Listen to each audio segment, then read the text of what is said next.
mutualisms who wish to comment and contribute to the feedback. And what sometimes we're finding is that they're contradicting one another. So that can be quite difficult for us to navigate, because obviously we need to have a settled position in terms of the either UK or Scottish Government perspective, and there often isn't one. So it's trying to work with people to get to that agreed position. So I think on this one it's been slightly more straightforward, but certainly from a culture and heritage and tourism, people come at it from quite different perspectives. So that can be one of the challenges. This one was more straightforward though. Thanks. That's perhaps something that we could bring up at the annual conversation, is to improve communication intra-government as well as between respective governments. Lee? Can I ask a question of process?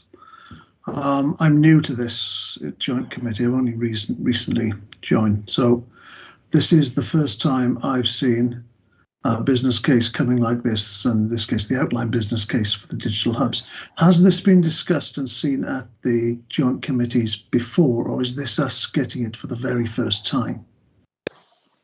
Okay. John, do you want to answer that? Yes, from my memory, I think this will be the first time it will have come to be presented to joint committee. Yeah. Okay, so my follow-up, if I may, Scott, is that I have a number of comments about it. And I find myself not understanding what my role is here quite, because I understand it's been signed off by Scottish Government and the UK Government, so it's now moving forward. So what status do some of my questions or queries have about what's actually in here? I don't think they're showstoppers, just to reassure anyone. But I think there's things there that puzzle me. And I would have perhaps liked to have had that earlier. And maybe that goes to part of the iteration point, that if we saw things earlier, maybe some of those things may be handled here before it goes to government. It's a fair point. In terms of it being an outline business case, I think there's obviously scope, because there will be feedback from government, which is the primary focus of where it's going to be going. But Steve, in terms of comments from the joint committee, certainly would, in terms of the process, be more advantageous if earlier sight of outline business cases, so that we could have that confidence and get any sort of points of clarification or any points of view over to help influence the content of the outline business case. But I'll pass on to John for response. No, I think that's a fair point. I think comments should be able to be made, and I think as we start picking up of those cases which have not been so much in development, that would be the idea of I'm hoping we continue with these briefing sessions, and I hope, and I think I mentioned that, and I mean we've done 2 or 3 of the same briefing sessions 2 or 3 times now, but I would hope that we would do that with business cases as they start to be and continue to be developed. I think for something like this, as this was well down the journey, certainly before, if you like, and I'll call it the newly reformed RPMO was set up several months ago, and therefore there's not been the opportunity. But I would hope this is where briefing sessions could come into being, because I think it's important we get the joint committee's perspective and input into these documents, but also the fact is they are lengthy technical documents, and I'll not meaning to put Steve slightly on the point here, but I think people like Steve would welcome the opportunity to actually discuss in slightly more detail and a slightly less formal way these business cases and what the thinking is and the development is, so that by the time it comes to joint committee in a formal sense, joint committee is fully appraised of these, and I think, and I'm absolutely 100% sure said, no one wants any surprises, and I think we want to get to that position. I think I'm hoping you're seeing we're starting to do that with the milestones and the annual report conversation, and I think the natural next step is to start doing that with the business cases. So yes, it's a fair point. Steve? Yeah, just to come back, and I think John's maybe kind of summarised what I was going to say. I think, in terms of process, always happy to take questions in the formal committee setting as well, and try to answer anything that you might have. But there's other governance around the development of these business cases as well. We do engage with partners, so appreciate, Lee, that you're fairly new to this process. But as we work up the kind of the full business cases for each of the individual projects, we do engage with a number of partners who we feel could input into this. So that's something that we'll definitely do, and happy to add your name to that and add you as a kind of consultee for the future development of the business cases. Okay. Lee, do you want to come back? Well, the question I've got now is, do you want me to say what my issues were, or do you want me to take them privately to Stephen, or how do you want to proceed? So that's my question, but maybe Ellen's coming in directly on what was just being said in any case, so it might be better to take her first. Okay, Ellen. Yeah, I was coming on with that. I mean, this is one of the points that was raised previously. Business cases go to the governments for approval, and then they seem to come to us for rubber stamping, when actually we have a part to play in the kind of the formation of them and the approval of them. Yep. So I think Lee's just highlighting, pretty well the problems there. So as you've said, maybe the new formation of the kind of PMO will help sort this, but we have to be able to have input, because essentially now we're just being asked to rubber stamp this when there could be issues with it. So we probably do need to get a wee bit slicker at that. Yep, absolutely. Neil, and then Lee can come back. Yeah, I mean, I think, we did discuss this, and we did get assurances that there would be discussions on the main decision points before they went to governance and before they went to councils, because the issue is one of the chief officers group, the COG, taking these significant decisions at stages during the process and then only coming at the end. The commitment at that time was that there would be more opportunities for input at that point where it goes in there, but we didn't formalise that. I thought it would have been actually wiser to formalise that at that time, but obviously that informality hasn't worked in this sense, because in this situation, because here we are again with another fully worked out, fully formed business case that's already gone to government, and if we reject this today, it will presumably completely change the entirety of the programme plan. There's a lot. I've got some questions about this which I'd like to get into, but the process problem here is one where we probably do need to look at that formalisation of a process whereby that can be more iterative in terms of the decisions that are going into the makeup of these business cases, rather than just seeing them at the end. So I think I, for one, would like to see that document about the process come back so we can formalise a process for that feedback, because it clearly hasn't happened here. I think we could get that on the agenda for the next meeting, Neil, because I would agree with you, because at the end of the day, it's a bit disrespectful to have fait accomplis put forward to the joint committee when we might have some genuine concerns with regard to having constructive input, as I'm sure contributors such as Lee would be able to provide. John. Yeah, I mean, I think it's really just to state that, I mean, I absolutely understand and I agree with the comments broadly in terms of getting greater input, but I suppose what I disagree with is it's not a fait accompli. If there are genuine challenges, and I hope Steve won't reach out the screen and hit me here, but I think if there's genuine challenges and questions around this, then they have to be raised. I mean, it cannot be, and I don't think joint committee can ever be seen as simply a rubber stamping operation. So I would urge whether the most appropriate place is here to raise the questions, depending on the nature of the questions. Steve said he's more than happy to take them.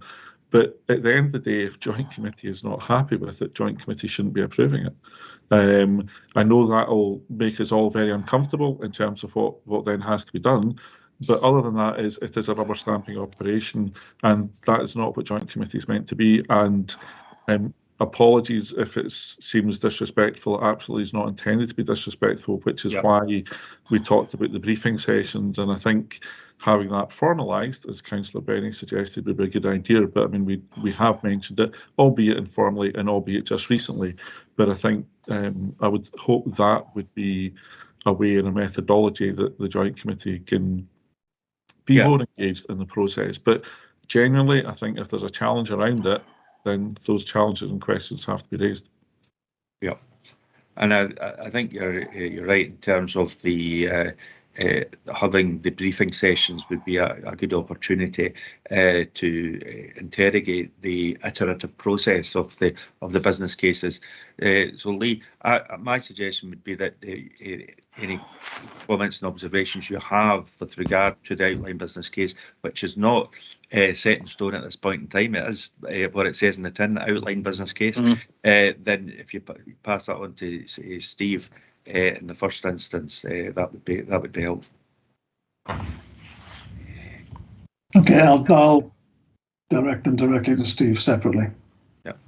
Okay, Neil. Yeah, sorry, Chair.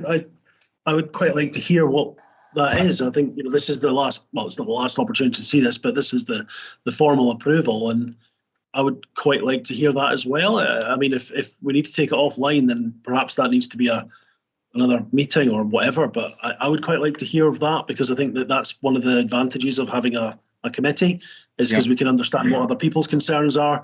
That helps us learn and perhaps makes us think of things which other people haven't thought of. It's the entire point. Fair point. Chris?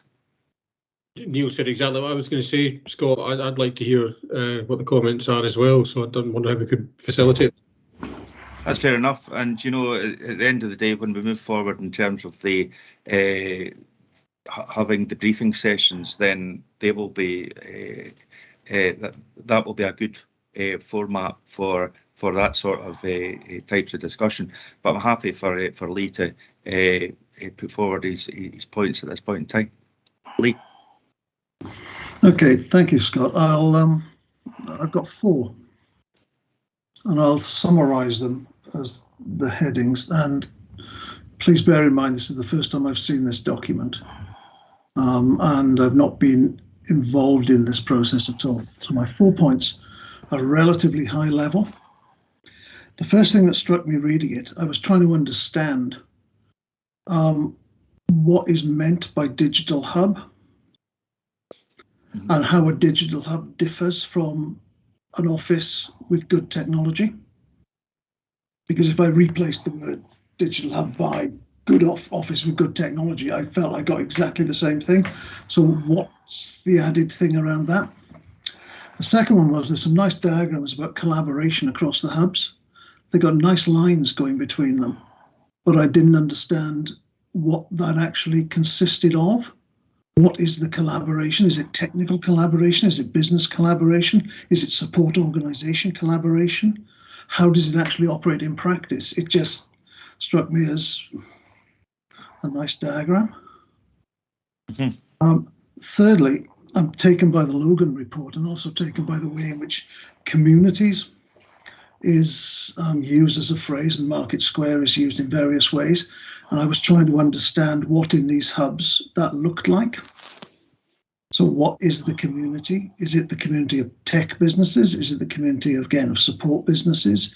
Is it those businesses and a decent coffee shop? What actually is the community that we're building there? And how does that add into, and a coffee shop I chose as a deliberate example, because how does that add into what we might think about in terms of local enterprise, social enterprise, community wealth building in particular parts? So how do we build the support mechanisms around this? Because that seemed to be missing to me in terms of how it said. It felt very technical, business space. And the fourth one, which is more directly, is a bundle of stuff. There's a few things in the paper about basic skills being the big issue, and yet the balance of the solutions is about space. And then in space, it talks about there's issues about startup, but there are issues particularly about scale up. And I didn't understand the balance of space that's being provided, or what we're doing that goes through that pathway of skills, and then the space that businesses need across that. It struck me as quite a flat approach. Now, all of that sounds negative. Some great stuff in there, some good things in there I really like. But I just felt that level of explanation for that, if I'd have been reading that from outside, I would have been quite puzzled about what was being put forward. And that was really my point about we could have strengthened this and made it much more dynamic, I think, and perhaps more interesting if we'd been involved earlier. Yep. Well, it's a high-level summary. There were some specifics, but I'll leave those to one side. Okay. Okay. Can I maybe come back on that? Thanks, Lee, for your comments and the positive notes as well. That's appreciated. So just taking your points, if I miss anything out here, do you feel free to prompt me again. But in terms of the digital hubs, I think one of the key, I mean, you did mention it in your question to a degree, but I think high-speed connectivity is one of the main drivers for these hubs.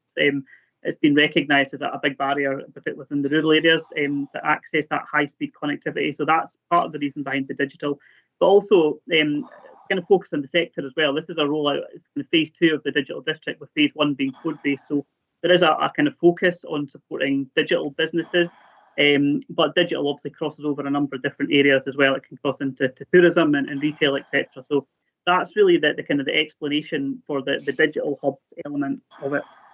In terms of the collaboration, and this is one of the reasons why I think it took a couple of iterations going back to the government, is it's the regional approach. We want these hubs to work together. I think there's a recognition that there's potential collaboration across Stirling and Clacks for this.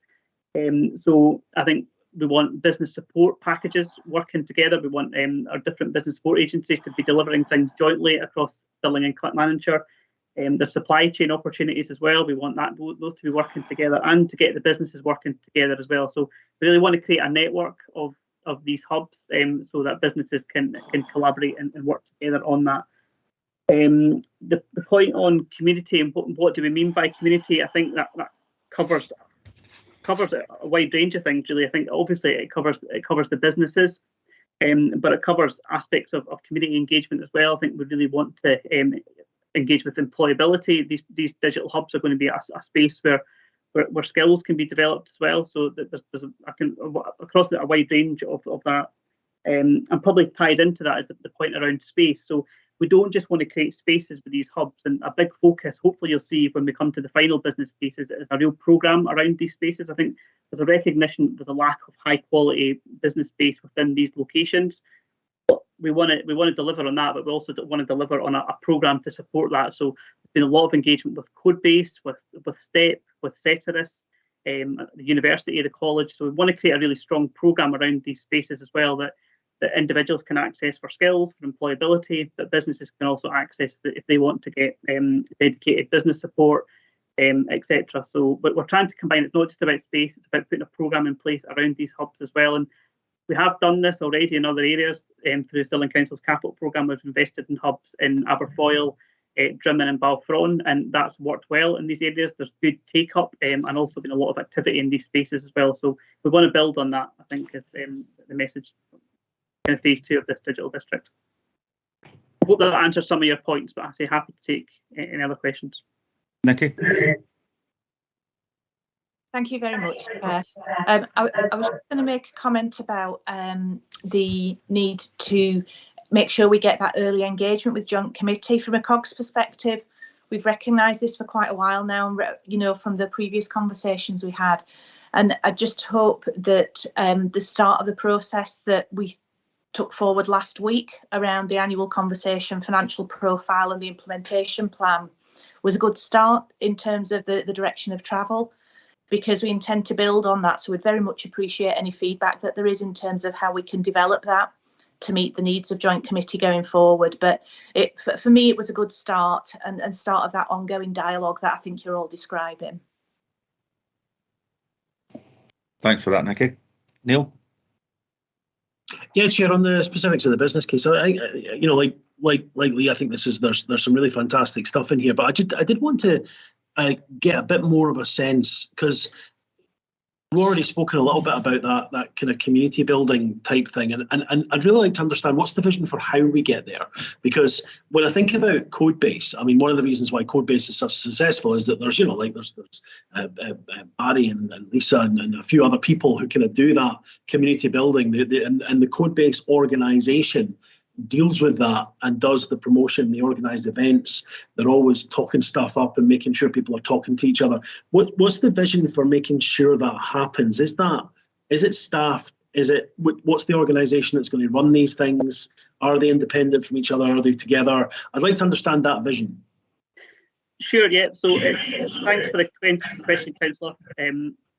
It's slightly different in different areas. So taking St Keswick's and Callander, for example, so we've got a kind of a Friends of St Keswick's set up, which has got community representation on it, but also business representation. So we're about to form a community interest company, and they're going to take on the management of the St Keswick's building. So we're kind of putting that operational plan in place. The council would retain ownership of it, but we'd have a kind of lease in place with the community interest company, supported by public sector partners as well, because we recognise that, particularly in the early stages, that would be needed to get things up and running. So it's kind of different models in different areas, but hopefully that'll come through as part of the final business cases. We'll be able to demonstrate that, because that's what we need to do, is to describe that vision and the operational model, and a lot of it's depending on capacity and what the needs of the local communities are. So we're working with them on that. And what's the vision for doing that in Cowie? Because I think that's probably a little bit more of a tougher nut to crack in that context. It is, although there's a similar group set up in Cowie that we're working with at the moment, and we're already kind of putting that operational plan in place. Where, I say again, going back to the kind of the partners and the business support, almost kind of putting a bit of a diary together, so how it looks, and getting commitment from partners at this stage. And the revenue cost for that ongoing, because I mean, I'm really hoping that we're not just sort of like, oh well, we've got a little volunteer group and they're going to run it all. Actually, they're going to need a member of staff to help them, whether that's full time or a day a week, or I don't know. But that revenue budget's going to need to be there. Is that coming out of the rent that we're hoping to make from this? Because I couldn't see that in this business case, but then it is several hundred pages long, and I may have missed it, Stephen, as you know. Mm-hmm. Yeah, so again, I suppose more detail will come through in the final business cases, but these hubs have got to stand up and wash their own face as well. Sometimes putting the capital in place, as you know, is the easy part. Is putting an operational model behind that is the tricky part. So, as I say, it's worked in other areas through getting income through tenants. People have got to pay for the space through events, etc. So we are working hard, and particularly again using the St Keswick's one as an example. Been a lot of work put into coming up with an operational model for that, because it's a big, old building. So we need to, have a robust operational plan in there that we've got, good figures against income and expenditure. So that's all working, and that'll come through in the final business cases. And I dare say, to get those approved, we'll need to demonstrate that. Yeah, I think that vision is going to be the important thing to demonstrate, as to what's that going to look like, because we know what the outcomes that we're wanting here in terms of business take up and stuff, but that vision for how we deliver that in the context of what that's going to look like operationally on the ground. And the one in Clackmannanshire is going to be equally important in that, because that's doesn't have this kind of love of a central building in Callander that you're always going to get there in Callander. So I think that's going to be a really important thing to communicate in the final one. Thanks for that, Steve. Thank you. It's also the learning we get from the Callander and the Cowie experiences, and how that can help influence the Clackmannanshire digital hub. I think it'll be important. I think, Scott, it's also important that we're looking at the ones in Balfron and Drimmen that we've already done, and seeing, okay, what went well, what one didn't go so well, and making sure that inputs into this, because I think actually that lack of sort of programme management in that context, really, of the right. Well, I've got hours to fill in my day. I need to go out and get someone to come in here and run a training course. I need to go out and get these two businesses to work together. I need to go out and do this. That's a job which someone needs to do, and I think that's a really important aspect of that, because that needs to be held to account. It needs to be managed, and it needs to be pushed really quite strongly. Steve. Yeah, just to very quickly come back on that, just an example, building on some of the successes that we've had so far, I think, in the other hubs, is there's a kind of formal network that's been set up. I think we kind of helped to set that up, but it now runs on its own. So they meet, it will be virtually over the last period, but they meet on a regular basis, along with Codebase, and I think SOUP and stuff are part of that network as well. So that's all, we want that to happen more, to get these different places collaborate with each other. What was the rationale, Steve, behind having separate ones for each one and not just having one for everything? Sorry, the government's or community interests. So, like, you've got a community interest. So what you just said there is actually really interesting, because they do need to be talking to each other. But having different organisations in each one, it introduces a risk of, well, no, we're the Cowie one, we're the Calendar one, and we don't, and they don't. The collaboration reduces over time. If, however, there'd been a Stirling and Clackmannanshire group community interest company set up to look after all of these, then I could see that while it might remove some of the local element, it's likely that, well, we'll do a training course in Alloa, and then that one day that we get there, they'll also do a day in Cowie, they'll also do a day in Calendar, kind of thing, if they've been managed together. What was your thinking? It's a good question, and I'm not sure I can totally answer it just now. I think that the initial ones we carried out were obviously not directly done through the City Region deal, and that was, I think, in response to demand. I think Aberfoyle was the first one. It was a vacant council building, and the local business community wanted to a local business hub, and we responded to the demand on that.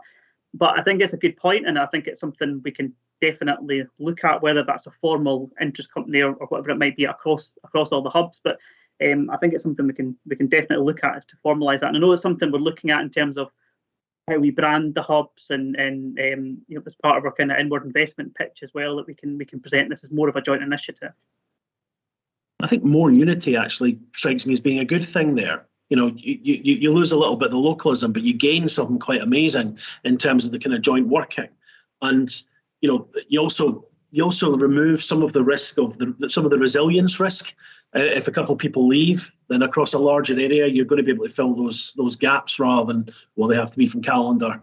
And sometimes communities can get like that kind of thing. It might be better to have it looked at in a more holistic way. Yeah. And learning from each other across the piece, absolutely. Okay, is there any other questions at this point in time, or are we happy to approve the outline business case at this point, and taking on board how we need to get the process better in terms of having that input into the earlier iterations of the outline business case as it develops? Chris? I suppose it's been interesting to hear what Lee's been saying there. I just wondered if Lee's want any action points out of that, or just anything noted other than simply just the questions. Was that a good enough response?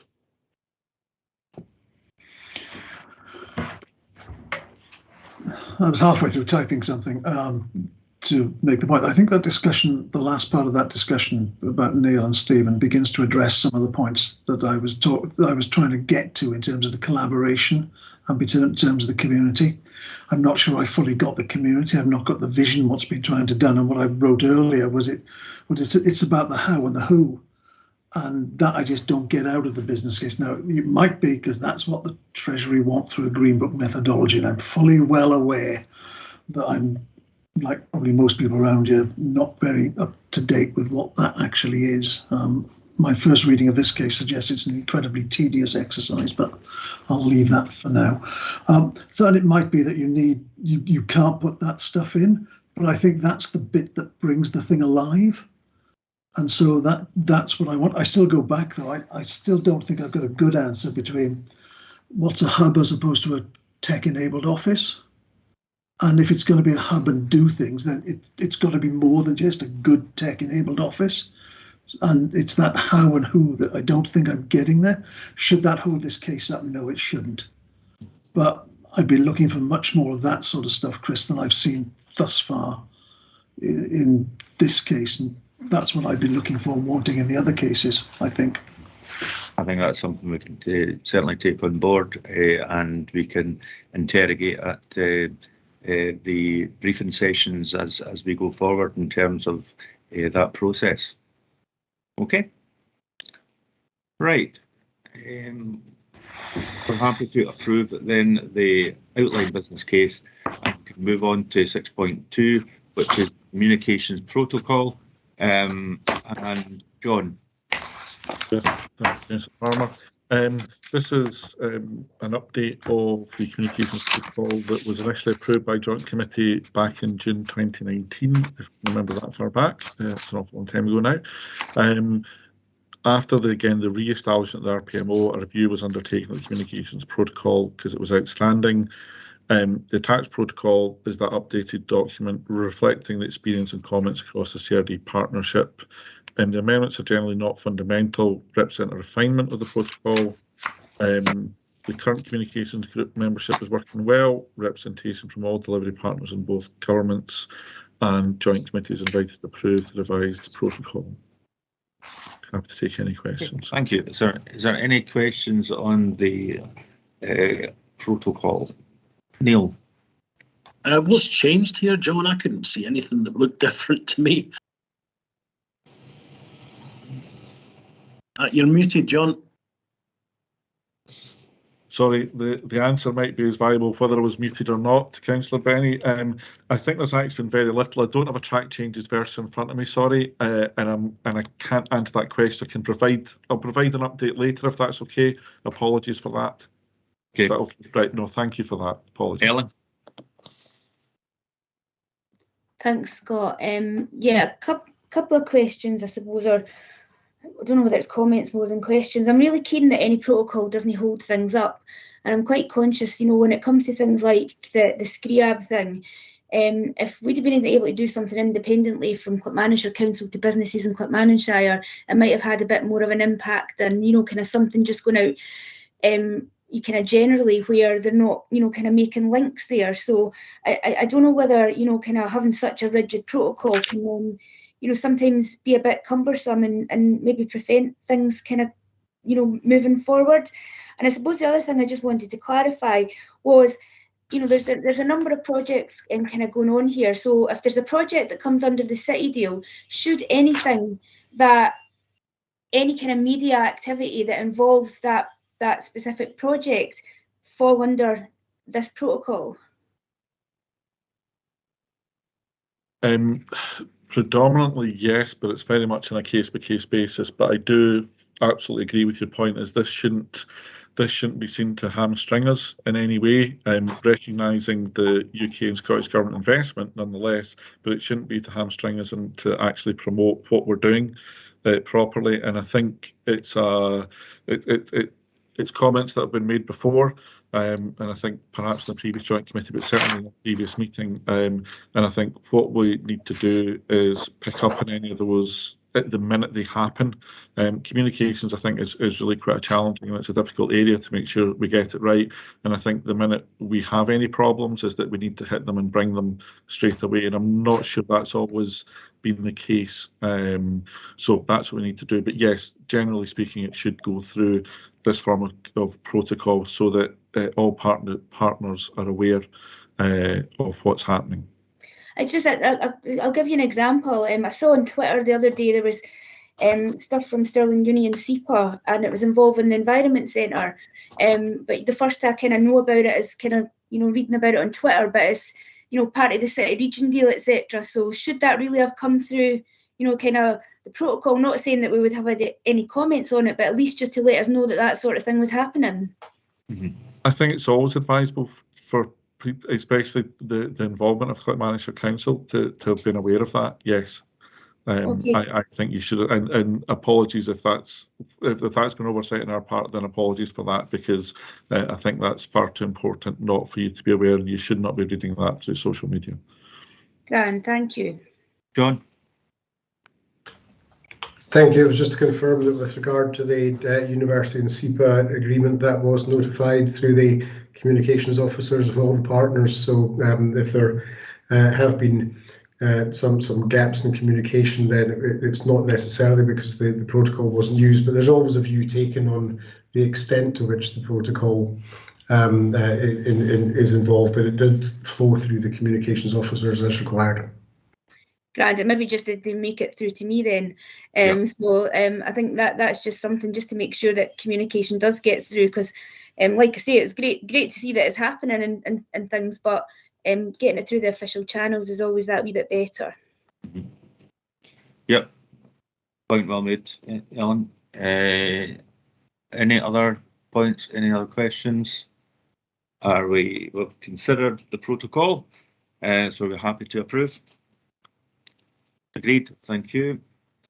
Okay, we now move on to item 6.3, which is the annual conversation update, John? Yes, I mean it's starting to feel as if this is slightly of time, because we brought it very briefly, certainly to the briefing session last week, and again it's just really formally bringing it here to get any comments from yourselves, either now, later, or during the next briefing session, which I think is targeted at the 11th of February, again to get the input from Joint Committee. This will be submitted as a draft to UK Government, Scottish Government, the 15th of February, but there'll still be many opportunities between then and the annual conversation for Joint Committee to input. And again, I think we alluded to that in the briefing session last week, is that this will be absolutely an iterative process, and that's where the comments, and I think it was yourself, Councillor Farmer, about communications inter and intra-government, gives us an opportunity to place things within there as well. Again, happy to take any questions or comments just now, also recognising that people will have opportunity in the briefing sessions or separately to do so. Okay, and I certainly appeal to members if they have any comments to make between now and the 11th, that they pass that on to the RPMO and to John. That would be helpful, and we can certainly contribute on the 11th to any particular final comments we've got in that iterative process. I would open it up to ask if there's any comments at this stage. No. Okay. We're happy to note, and to note also that the feedback would be welcomed when people have time to properly go through the document. Thank you. Okay, we now move on to item 6.4, which is the City Region Deal dashboard. And John, you're up again. Councillor Farmer, if I can pass across to my colleague, Nicole McIntosh, who is a project analyst and is the person who's produced this paper, to introduce it, if that's okay. Excellent, absolutely. Thank you, Nicole. Good afternoon, everybody. Yeah, as you will see, the dashboard is included here. This is for the quarter from October to December. Highlighted points to note within this are the onboarding of the Capital Fund for Clackmannanshire with the 2 projects of Japanese Gardens and the Intergenerational Living and Innovation Hub. Our 3 risks, our 3 top risks remain the same. I think these risks will probably see us through to the new financial year. The only change in RAG status that we have is for active travel due to the further delays in the programme OBC. However, mitigating actions are in place. There is within the paper, the main mitigation action throughout the dashboard is obviously the review on the current financial profile and milestones, which was discussed at the previous briefing sessions that we've had. Happy to take any questions. Okay, thank you. I'll open up for any questions, points of clarification. We've been asked to note the dashboard, and also note that throughout the dashboard, the mitigations actions noted in terms of the review into the project milestones and financial profile was the result of the discussions that we had on the 27th of January. Neil? Yeah, thanks, Chair. I don't know if it's my computer or what, but I couldn't see actually the mitigating action for the active travel thing. Can you take us through? I know it's at the bottom of the page, but it just seems to cut it off. So could you take us through what that mitigating action is? Yes, it's on page 5 of the dashboard. The very bottom line, the project active travel, project lead, Stirling Council, which is a joint project with Clackmannanshire Council. The mitigating action of the senior officers are aware of the significant change in the programme and the monitoring. Both councils working in partnership on the outputs of a programme meeting that they've had, and liaising with elected members and contractors in completing the second iteration of the OBC, which is due to be submitted to government in March. I'm not really sure how that mitigates it. It's still going to be late. later than expected, and I'm not really sure why. Is that what the hold-up has been? I'm not really sure what the connection between the problem and the mitigating action is. No, you're right, Isley. This was the feedback we received from both councils, from their programme managers, that the things are put in place now, and the programme OBC is progressing now. Right, thanks, Nicole. Can the project managers from the two councils explain that? Because I'm not. I mean, if the delay has been, I'm not really sure what the connection between the delay and the mitigating action is. I'm sorry, maybe I'm being thick here. I don't know, but if the project managers from the two authorities can maybe explain that. The project managers, I don't think, are on the call just now. I don't know, John, if you want to come in. I think that would be useful. Yes. No. Nicole's absolutely right. They're not there. I don't think and I suppose it's how you take a mitigating action. The project's late and is heading to be late, so that's not changed. I think the mitigating actions is to ensure it doesn't become any later than it's going to be, if that makes sense. So it doesn't change the fact that it's now running late, but by stepping into that process earlier, they're hopefully going to ensure it doesn't become any later. And that's obviously what we've seen in a number of projects where they've just continued to be delayed. People are actually doing something now about it to try and get it back on track and to stop it being further late, if that makes sense. So it's not changing the actual outcome of it at the moment, it's changing the future outcome. Okay, I'm a wee bit worried about this. I mean, I know that, I remember some decisions being taken at the Stirling Council committee level on this particular issue. I don't know if that was the entire scope of the Stirling Council elements. I'm sure there's probably more that's to come forward, but I don't know what the governance protocols at Clackmannanshire are, but I mean, effectively, Stirling Council's in its last cycle of decision-making meetings, and if we're not getting decisions out of the council between now and, well, Stirling Council now and the end of March, then you're unlikely to get a decision out of them probably this side of September. I'm just worried that really starts to slip. The mitigating action there, especially in the context of liaising with elected members, there is an election in the middle of that, and that causes a significant governance delay. What's the risk here of this really getting late or even later? Okay. Sorry, can I come in here? John, have you spoken to the partners about this? Because this is obviously quite worrying. My understanding, and Nicole can correct me, is that the OBC is now, I'm going to say, is it July joint committee? It's now factored into. What would help, and I'd meant to say, sorry, when we were talking, well, we weren't talking, you were noting the forward plan, is that's obviously a forward plan just up until March 22. We will bring a forward plan through which actually shows how these things fit in. My understanding is that whilst it will cause a delay, I think we are targeting the July joint committee, so hopefully there wouldn't be any slippage further than that.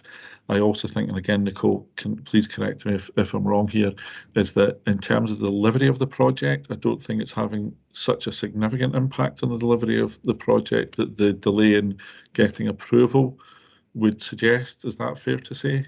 Yes, that's correct. Project 1, the progression of the OBC and the FBC of Project 1 isn't until into the next financial year anyway. So the delay on the programme OBC doesn't have a massive amount of impact, and that we're only delaying it to the July joint committee. Okay, thanks for that. Right, okay. Can I ask for Pete to come in? Yes, Chair. Thank you very much. Just to give a bit of background in terms of some of the delays. So there have been resource issues in both councils. I think in Stirling it was due to staff turnover. In Clackmannanshire it's been due to a lengthy period of illness of a key member of staff. Those issues are now resolved, and the team are working together. Brian Roberts and myself have got a meeting organised in the next few weeks to get the team together and make sure that we've got oversight and there's no further slippage. I mean, that we get this OBC across the line and according to the programme timetable. So really just to give a bit of reassurance on that. And in terms of the the first mover project. That's a Clacks project, and the team are already started to do the bare bones of the work in preparation for commencing the full business case journey. Thank you. Okay, thank you for that. Lee, you had your hand up. Are you? No, John answered the query I had about the timelines. Okay, thank you. Right. Okay, are we now content to note the review being conducted in project milestones and financial profile as we had at the meeting on 27th of January? Agreed. Thank you. We now move on to section 6.5, which is the schedule of meetings proposed by that are proposed. Julia McAfee, but I see Graham has got his hand up there. So I don't think there's a lot to say about this, but carry on, Graham, if you can. Well, very briefly then, Graham Forster, Lead Solicitor Governance at Stirling Council. Yes, we're presenting dates for later on into 2022 and into 23. The next meeting of the group, or the Joint Committee, is 22nd of March, and then, as mentioned previously, there is an election taking place for the local authorities. After that, to meet the standing order requirements to have a meeting within at least a 3-month period, we're intending to schedule a meeting firstly for the 20th of June as an initial introductory meeting. That should meet with the standing order requirements, and from then on there are meetings scheduled on a quarterly basis to support project timetables. It may be that there is some change in these dates through time, but I thought it would be beneficial to have a set of proposed dates set for meetings into the future rather than leaving a gap post-election. So I'll not say any more than that, but happy to answer questions if anybody has any. Okay, thank you. Does anybody have any questions, or are we content to agree the proposed schedule? Agreed. Okay. That concludes the business on the agenda. So thank you very much for all attending. I look forward to seeing you very soon.